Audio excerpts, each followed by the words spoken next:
China seems to be winning the economic tussle it has with the United States. Even though China's economic growth has slowed down, the Asian giant remains a powerhouse and the only economy in the world that has the potential to dethrone the United States economy. This must be the reason why a major G7 bank is now forging an alliance with China, which will make the yuan much stronger and have a larger trade participation. This is not good news for the US dollar. Several factors are aligning positively for China, including its dominance in the electric vehicle market. So much so that the Ford CEO has mentioned that the China-made Xiaomi EV has been his go-to car for the past 6 months, and he's not ready to give it up. This could be just the beginning of even more significant developments as Beijing rolls out the largest economic stimulus in the nation's history. And in this video, we'll cover all these topics and take a look at why dollar supporters have suddenly started backing the yuan. So, hit the like button and subscribe to the channel. So, the United States has long held the position of the world's largest economy, with a GDP exceeding 28 trillion. This immense economic power is driven by diverse sectors including technology, finance, healthcare, and consumer goods. However, China is rapidly closing the gap, positioning itself as a formidable economic rival. China's economic growth over the past few decades has been nothing short of remarkable.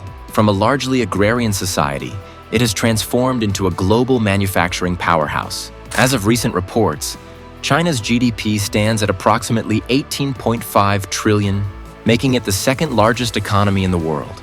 The country's growth rate, although slowing, remains robust, with a third-quarter GDP growth of 4.6% in 2024.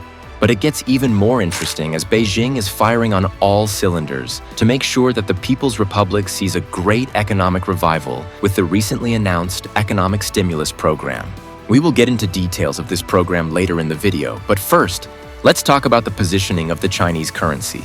The Chinese yuan is being strategically positioned to challenge the dominance of the US dollar in global trade and finance. China has been promoting the use of the yuan in international trade through bilateral agreements and by establishing the yuan as a reserve currency. This reduces dependency on the dollar and increases China's influence in global markets. What is unexpected was a partnership from one of the largest G7 banks, HSBC. That's right, HSBC is joining the payment system designed by China to be an alternative to the US-controlled SWIFT payment system.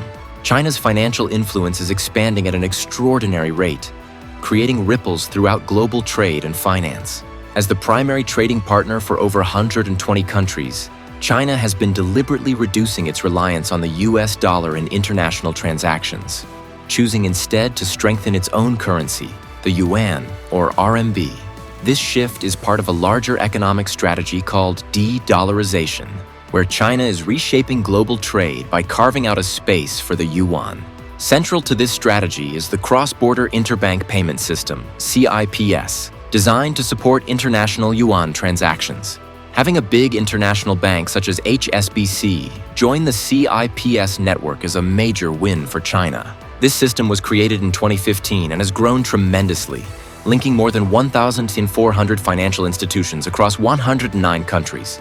In 2023 alone, this network handled a staggering RMB 123 trillion, equivalent to about $17 trillion. This figure marked a 27% increase compared to the previous year, showing that the demand for yuan-based transactions is accelerating. According to David Liao, HSBC's co-CEO in Hong Kong, the dominant role of the US dollar is being diluted. This is a statement that highlights the growing acceptance of the yuan in the global financial landscape. Beijing is quite serious about getting rid of the dollar. We are seeing the largest dumping of US bonds by China already. In the first quarter of 2024, China already dumped US bonds worth $53.3 billion. On a global stage, China's strategies carry profound implications as it is also the richest member of BRICS, which is the fastest-growing economic bloc. The BRICS coalition, which includes the core 5 countries as well as nations like Egypt, Iran, and the UAE, aims to create a financial world less dependent on the US dollar. Part of their approach is to stack up gold and key currencies, especially the Chinese yuan, as a potential counterbalance. By doing so, they're building a financial platform that's a step toward a multipolar economic order, one that challenges the long-standing Western dominance and amplifies the voices of emerging markets in the global arena. This shift has serious implications for global trade. By fostering yuan-based transactions, China can reduce the risk of US-led sanctions and create a more flexible economic platform, especially for countries in the global south, to participate in international trade outside the dollar system. This shift is most visible in China's trade relations with Russia, where nearly 95% of their transactions bypass the US dollar in favor of the Russian ruble and Chinese yuan. The benefits of this trend aren't limited to geopolitical maneuvers. China's push to make the yuan a practical alternative to the US dollar is also being driven by its deepening economic relationships with regions such as South America, the Middle East, and Africa. Meanwhile, Barry Eichengreen, a renowned economics professor at UC Berkeley, views China's efforts to promote the yuan and build systems like CIPS as part of a calculated move to challenge the US dollar's supremacy. He suggests that recent geopolitical changes might accelerate the shift toward a more diverse global currency landscape. Experts believe HSBC cannot sideline China in its key business plans. To talk to the people in Hong Kong is basically HSBC's leading wealth hub, and China is another key growth market for his wealth business.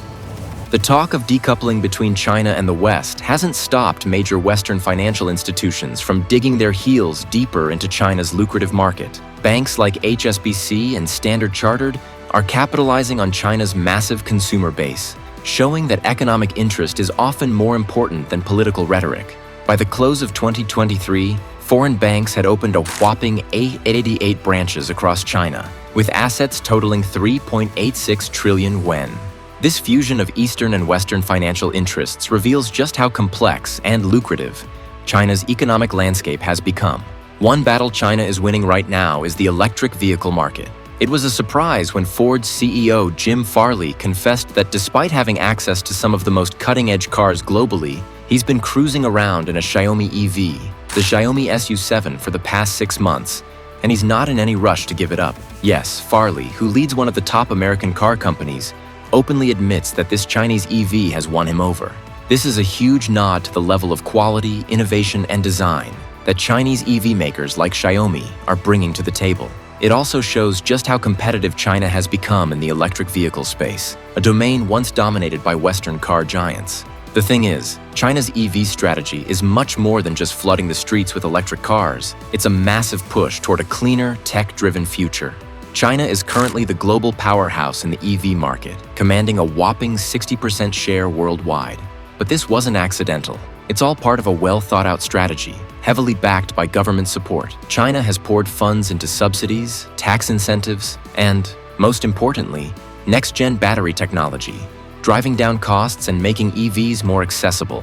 In 2022, EV sales in China surged by a stunning 81.7%, with the country accounting for over a third of global EV exports. That's serious momentum, enough to make established auto players in Germany and Japan scramble to catch up. But there's another layer here that goes beyond just EVs. China's government isn't leaving anything to chance, especially with its economy facing some challenges. They've rolled out a comprehensive economic stimulus package, not just to keep the wheels turning, but to give the economy a serious boost. Think lower interest rates, relaxed bank reserve requirements, and a set of tailored monetary policies aimed at keeping sectors like real estate afloat. They're even considering issuing an extra 10 trillion yuan, which is about 1.4 trillion in debt, to ensure steady economic growth. It's an ambitious approach, aiming to bolster the economy while continuing to lead the global EV race.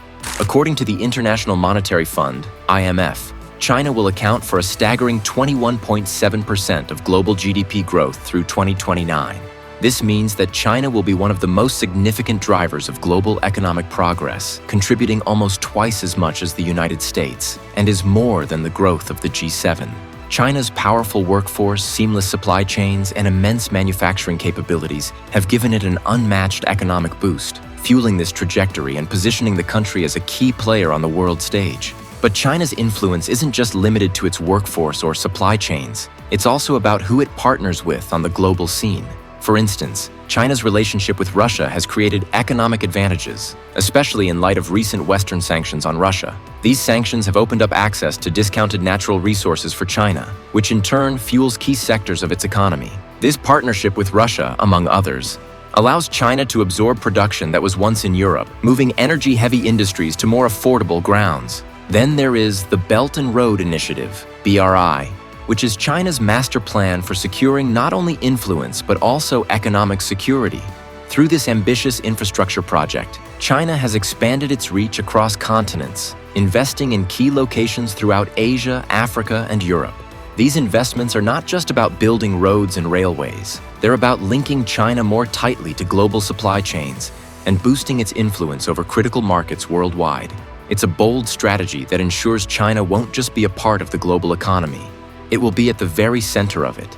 Meanwhile, the United States is not just watching these developments passively.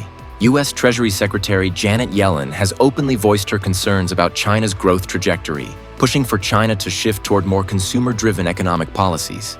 Do not wish to disengage from China economically, but we do think that the playing field should be fair, and China engages in unfair practices like massive subsidies of industries they have decided are critical. Yellen believes that the subsidies China gives its industries are not acceptable. This is why tariffs of Chinese EVs have been very high, because the US government believes the Chinese EV industry has an unfair advantage. The hope in Washington is that if China boosts its own domestic consumption, it will rely less on exports, easing some of the competitive pressure Western economies face. However, China is playing it cautiously, likely waiting to see how the next US election plays out. In Europe, the European Union, EU, is gearing up for a future where China takes on a more prominent economic role.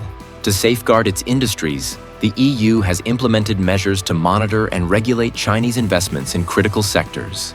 Meanwhile, countries like Germany and France are focusing on building their own industrial champions. Strong, competitive companies capable of standing up to China's economic powerhouses. This strategy aims to protect European industries while ensuring they stay competitive amid China's growing economic influence. If the US decides to slap more tariffs on Chinese goods, it could spark an economic confrontation that would ripple across the global market. History has given us a glimpse of this. During the last trade war, American exports to China dropped by a massive 26.3%. while China's exports to the US took an 8.5% hit. Imagine this happening again, but on an even bigger scale. Supply chains could become chaotic, consumer prices might rise, and companies on both sides would likely face tough financial squeezes. For the world's two largest economies, this scenario could mean an all-out struggle, slowing economic growth not just domestically, but potentially worldwide. But it's not just about these two giants. The ripple effects could lead to a reshuffling of trade around the world. When the US and China clashed last time, countries like Mexico and Vietnam suddenly found themselves with a lot of new business as companies tried to dodge those tariffs. So, while the US and China might be losing out, other nations could gain. Yet that's a double-edged sword. With increased business comes fiercer competition and even a risk of becoming too dependent on these redirected trade flows. And if this next trade war goes even deeper, more countries will likely feel compelled to make similar moves, shaking up trade routes in ways we can't fully predict. Both the US and China might not wait around to see who moves first. They're already eyeing strategies to minimize the damage and brace for long-term impacts. The US could bolster its trade relations with allies like the European Union and Japan, while China might expand its network through the Belt and Road Initiative, creating new economic allies and reducing their reliance on each other. This shift would be about more than just money. It's a reshaping of global power dynamics that could lay the groundwork for alliances that last far beyond any single trade war. On top of that, this tug of war would push both countries to step up their game in tech and industry. If they can't rely on each other, they'll pour resources into innovation and ramp up production to become self-sufficient. Think of areas like semiconductors, AI, and renewable energy. Each country is racing to build its own advanced tech, not just to lead in those fields, but to reduce reliance on the other entirely. This could accelerate innovation, but it could also turn industries into competitive battlegrounds where each advancement is a strategic win. The trade wars have never been more captivating, and in time, we'll witness how the US reacts to China's bold advances and whether China can maintain its momentum. Stay tuned for updates on these unfolding developments. Hit that subscribe button and turn on the notification bell because we have content coming up that you won't want to miss. See you there?